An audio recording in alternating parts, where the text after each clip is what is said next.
સ્ટાર્ટિંગમાં મારે score down આવતો, પણ જેમ મેં ડેટ લીધી અને પછી મૂક ટેસ્ટ આપતો હતો, મારો સ્કોર થોડો વધતો ગયો.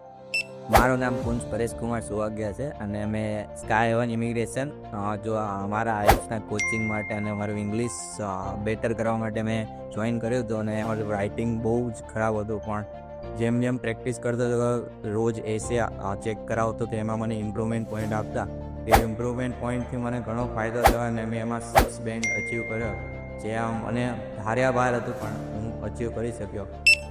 લાસ્ટ મોક ટેસ્ટમાં મારે 6.5 બેન્ડ આવ્યા, તો મને સેકન્ડ રેન્ક મળ્યો અને મને એક ગિફ્ટ બી આપી હતી. એટલે એ પછી એનાથી મને કોન્ફિડન્સ થયો અને પછી મેં જ્યારે એક્ઝામ આપવા ગયો ત્યારે મને કોઈ પ્રકારનો ફિયર નહોતું, કારણ કે મેં મોક ટેસ્ટથી એટમોસ્ફિયરથી ટેવાયેલો હતો. જ્યારે આઈએલ્સ નહોતું ત્યારે મારું ઇંગ્લિશ બોલવામાં બહુ આમ હેઝિટેટ થતું, પણ જ્યારે અહીંયા મેં કોચિંગ કર્યું, આઈએલ્સ મારું થઈ ગયું કમ્પ્લીટ. પછી હવે મને કોન્ફિડન્સ છે કે ક્યારે બી કોઈ બી ઇંગ્લિશમાં ક્વેશ્ચન થાય તો હું ડેફિનેટલી એનો આન્સર સારી રીતે આપી શકું. અને અમારે ડેલી મોર્નિંગમાં સ્પીકિંગના સેશન્સ હતા. એ સ્પીકિંગના સેશનમાં હું ક્યારે બી અટકાતો સ્પીકિંગ બોલતી વખતે, તો મને ઇન્ફ્લુઅન્સ કરતા કે તું ને બોલી શકીશ, સારામાં સારું બોલી શકીશ. અને એ રીતે હું ડેલી પ્રેક્ટિસ કરતો હતો. સ્પીકિંગમાં બી મારું સારું ઇમ્પ્રુવમેન્ટ થયું અને મેં 6.5 બેન્ડ અચીવ કરાયા છે.